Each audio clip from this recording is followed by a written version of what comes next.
बहुत बार अर्जुन को समझाते हुए कहते हैं क्षत्रिय धर्म का पालन करो, अस्त्र उठाओ और युद्ध करो।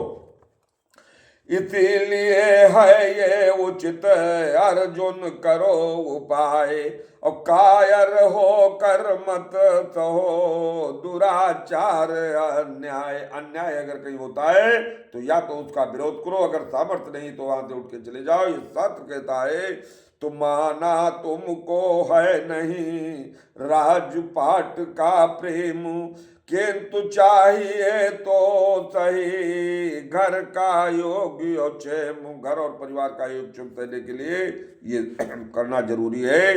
तो अर्जुन बोले गोविंद मुझे अब भी संतोष नहीं होता, माना न्यायी दोस्तों से लड़ने में दोष नहीं होता।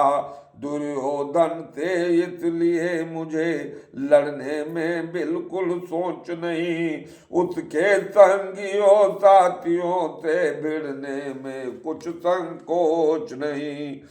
तब जो वयोवृद्ध और ज्ञान वृद्ध सज्जन सुंदर सुखदाई हैं, वह दुर्योधन ही की नाई कैसे कह दूं अन्यायी हैं। उनको मैं अन्यायी कैसे कह दूं। जो बार बार इस तरीके से दुर्योधन अर्जुन को समझाते हुए भगवान कहने लगे कि दुर्योधन के अलावा अन्य मेरे परिजन को उनको वध करने से मुझे क्या मिलेगा। तो अर्जुन को अब भी रहा बाकी जब संदेह, तो इस प्रकार तब बोले सहित अपन संदेह। भगवान सस ने अपने संदेह को प्रकट करते हुए स्नेह को कहते हैं कि अर्जुन ये भीष्म पितामह की चिंता जो तुमको व्यापी है, सोच समझ कर देखो तो वो चिंता यहाँ व्रताती है। यदि कहीं तुम्हारे लड़ने में कुछ दोष समझते हुए अर्जुन, तब ये तो जरा विचार करो आशीष तुम्हें क्यों देते अर्जुन।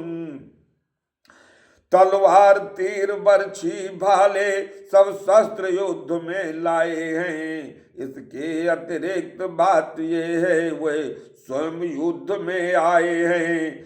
जब दादा अपने पोते पर निर्भय है अस्त्र चलाने में, तब पोते को क्यों क्या शंका दादा से युद्ध रचाने में। ये गूढ़ अर्थ समझाते हुए भगवान, क्योंकि उनको संसार का ये पापियों का क्षय करना था, तो युद्ध भूमि में है सभी योद्धा एक समान, नाते रिश्ते का नहीं रण में होता ध्यान। संग्राम जब छिड़ जाता है भाई भाई से लड़ जाता है, इसलिए न्याय के लिए युद्ध करो।